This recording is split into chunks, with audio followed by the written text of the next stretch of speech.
So over here you can see that there are multiple drawing tools that you can choose from. For example, you have the type tool itself, which allows you to type in data.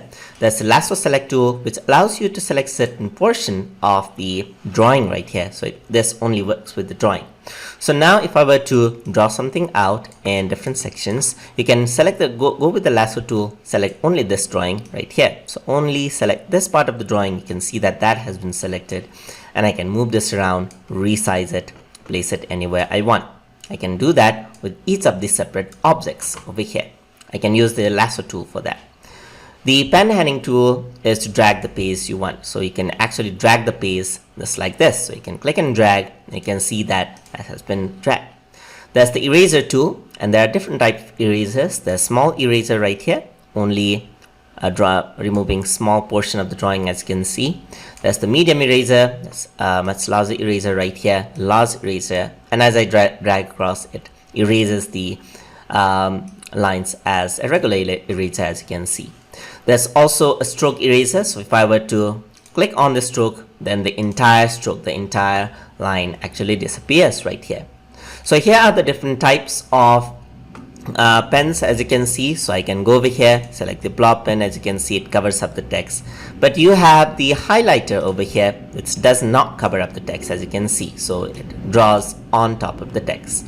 So that is what the difference between a highlighter and pen mode is. So there's create both handwriting and drawing. You can also create just the drawing. So this only creates drawing, does not allow it to be converted into text or so forth.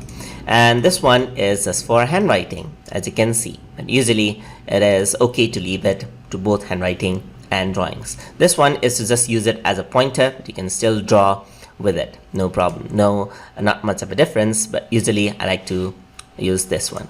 Use pen as a pointer, just like that. So if you turn that on, you can see that there's the pointer that appears right there.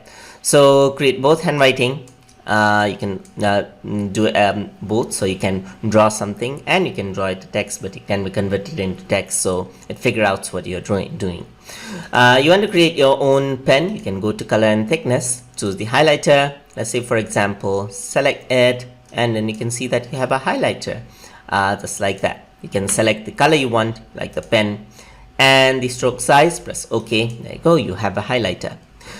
Besides that, you also have the drawings right here. So you got basic shapes. So not every time you may need to actually draw.